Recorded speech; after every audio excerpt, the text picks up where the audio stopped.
그러던 어느 날 모 보험회사에서 본부장들에게 목표의 중요성에 관해 강의를 해달라는 요청이 들어왔다. 이 회사는 전년도에 모든 직원을 개인 사업자로 전환시켰다. 고정적인 월급 대신 자신이 번 만큼을 월급으로 가져가게 했다. 듣기는 별거 아닌 것 같아도 당사자들에겐 쓰나미 같은 일이다. 이 일로 꽤 많은 중간 관리자가 회사를 떠났지만 변화에 성공한 사람들은 전년 대비 더 많은 급여를 받게 되었단다.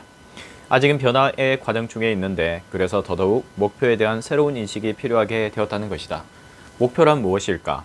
목표는 내비게이션과 같다. 우리는 차를 타면 가장 먼저 내비게이션을 켜고 목적지를 설정한다. 그럼 내비게이션이 알아서 목적지까지 안내를 한다.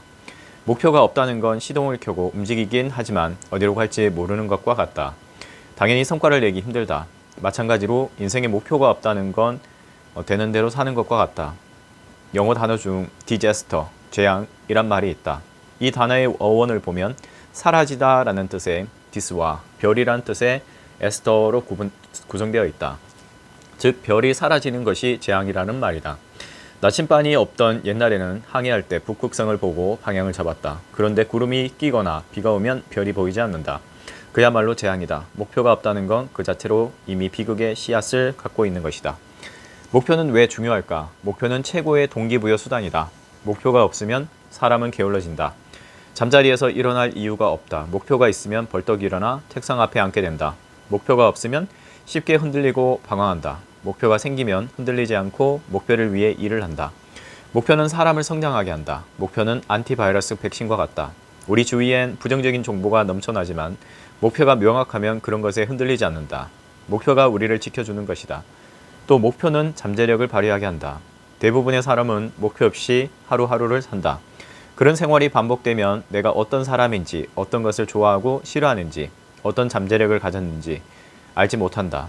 내가 생각하는 성공은 자신이 가진 잠재력을 극대화하는 것이다. 그런데 잠재력은 어려운 목표를 달성하는 과정에서 발휘된다. 목표가 없으면 당연히 잠재력은 깨어나지 않는다. 오랜만에 만난 지인이 옷가게를 하고 싶다고 한다. 평소 그는 옷이나 패션에 별로 관심이 있어 보이지 않았던 터라 의외였다. 궁금해진 나는 여러 질문을 던졌다. 왜 옷가게를 하려고 하나요? 그러자 그는 아이도 어느 정도 다 컸고 옷에 관심이 있던 차에 친한 친구가 옷가게를 연 것을 보고 자극을 받았다고 한다. 나는 그게 이유의 전부인지 물었다. 그는 돈을 더 벌고 싶다는 이야기도 했다. 그동안 이 일 저 일 조금씩 했는데 아르바이트 수준이라 경제에 도움이 안 됐단다. 옷가게를 할 만한 경제력이나 전문성에 대한 것도 질문했다. 시간을 낼 수 있는지, 어떤 고객을 대상으로 어떤 종류의 옷을 팔 것인지도 물었다. 질문을 주고받으면서 그는 이런 결론을 내렸다. 옷가게를 하고는 싶지만 너무 준비가 안 된 것 같다. 미천도 더 마련하고 옷 관련 공부도 더 하고 시장에 대한 연구도 더 해야겠다. 현재 여러분은 어떤 목표를 갖고 있는가? 그 목표를 달성하기 위해 어떤 노력을 하고 있는가? 스스로에게 질문을 던져보라.